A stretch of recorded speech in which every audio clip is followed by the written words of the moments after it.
Germany's military was a complete joke 3 years ago. Broken submarines, grounded jets, helicopters that couldn't fly. Then Putin invaded Ukraine and woke up a sleeping giant. Now Chancellor Friedrich Merz has made a bold promise. Germany will build the strongest army in Europe to stop Moscow. But here's what's really shocking. Berlin has secretly written a 1,000-page war plan called Operation Deutschland, preparing for 800,000 NATO troops and 200,000 vehicles to cross Germany when war begins. They're backing this up with $695 billion in spending and Europe's biggest ammunition factory. This is the most aggressive military transformation since World War II. But is it enough to stop Putin? Putin's invasion of Ukraine did something years of NATO talks could not. It woke up Germany. Germany was seen as the weak link in the alliance for decades. In 2019, one magazine even called its army a complete joke.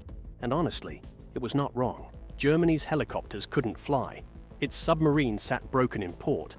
And only 1 out of 3 fighter jets could actually take off.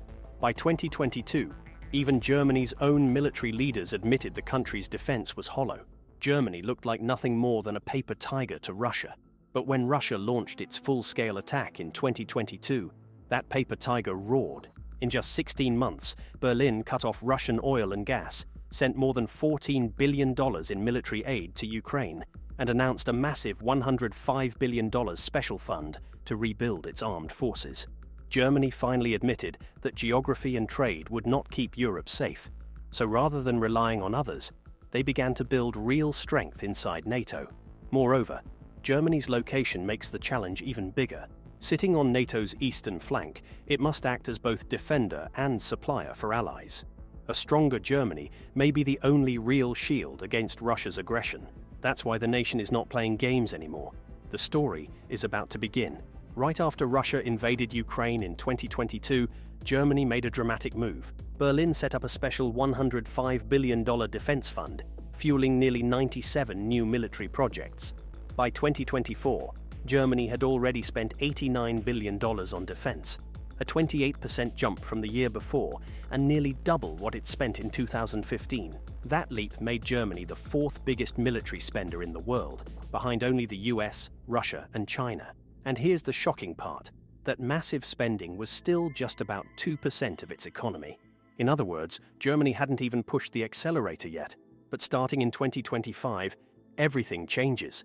Germany's draft defense budget is set at $103 billion, rising to $124 billion in 2026, then $133 billion. By 2029, Berlin plans to spend $174 billion every single year.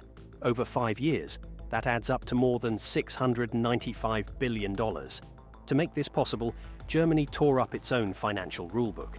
In March, lawmakers scrapped strict debt limits and passed a $547 billion infrastructure and defense budget. In April, Berlin used an EU emergency clause that lets it raise spending by up to 1.5% of GDP for 4 years. That move alone could push combined defense and infrastructure spending past $1.1 trillion. How? By bending debt rules, creating a $540 billion infrastructure fund, and approving a borrowing spree worth almost $430 billion. Germany is now spending at a level not seen since the Cold War, and it's doing it at breakneck speed. Do you think Germany's military spending is enough to counter Russia? Comment your thoughts below and subscribe to the channel. And the money isn't just sitting there. It's going straight into steel, firepower, and technology. That means aircraft, naval ships, weapons, army hardware, and even satellite systems. They want eyes in the sky, not just boots on the ground. Reports show Germany preparing to buy 20 Eurofighter jets, as many as 3,000 Boxer armored vehicles, thousands of infantry fighting vehicles, and even a $5.1 billion submarine deal. On the industry side, it's just as crazy. Rheinmetall, one of Germany's biggest defense companies, is building what will be Europe's largest artillery shell factory. This year, it'll produce 25,000 shells. By 2027, that number will explode to 350,000 shells a year. It's like Germany decided the best way to scare Russia is to drown them in firepower. On the hardware side, Germany plans to order 105 new Leopard 2 A8 tanks, for nearly €3 billion. These will go to the brigade in Lithuania and to the tank force inside Germany. Deliveries are expected between 2027 and 2030. Speaking of that, Lithuania is also on board, raising its defense spending to over 5% of its economy, partly to host thousands of incoming German troops. In May 2025, Germany made history. For the first time since World War II, it set up a permanent foreign base. Almost 4,800 soldiers and 200 civilians are now stationed in Lithuania, right on NATO's eastern border. The unit leading this is the 45th Panzer Brigade, a tank force. By mid-2026, it is expected to grow to around 2,000 troops. Germany is also leading massive NATO drills. The Quadriga and Baltic Sea exercises involved 8,000 soldiers, 40 warships, 30 aircraft, and 1,800 vehicles. These drills practiced how fast German forces could move into Lithuania if Russia attacked. The timing made things even more tense because Russia was running its own Zapad exercise at the same time. Germany also played a central role in Quadriga 2024, moving over 12,000 troops eastward under NATO's Steadfast Defender mission. Besides that, the German brigade's headquarters will be near Vilnius, close to the vulnerable Suwalki Gap, a narrow stretch that links the Baltic states to the rest of NATO. By 2027, the base will hold 4,800 troops, 2,000 vehicles, and dozens of tanks. This looks like preparation for real war. Some call this a comeback, others say it's reckless. But one thing is clear, Germany is back, spending big and ready to stand toe-to-toe with Russia. However, Germany has a problem it can't hide anymore.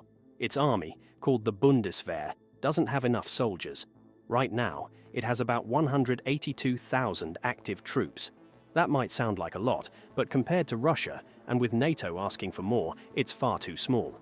Critics even call it worryingly thin. So, what's the plan? Germany says it needs around 50,000 to 60,000 more soldiers in the coming years. That would bring the total closer to 250,000 or even 260,000 active troops. And that's not all. The government also wants a huge reserve force of about 200,000. If you add it all up, Germany could one day have nearly 400,000 soldiers ready if war breaks out. But recruiting them is not easy. In fact, troop numbers even slipped slightly in 2024, despite all the talk of rebuilding. One big reason is money. A German soldier earns about $3,190 a month, or nearly $38,000 a year. Compare that to the average German salary of almost $59,000. Why would young people risk their lives when they could make more money sitting at a desk? To bring in 20,000 recruits, Germany would need at least $765 million, and with pay raises, the bill could pass $1 billion. That's why Berlin is trying new tricks. Every 18-year-old now gets a questionnaire asking if they'd like to serve.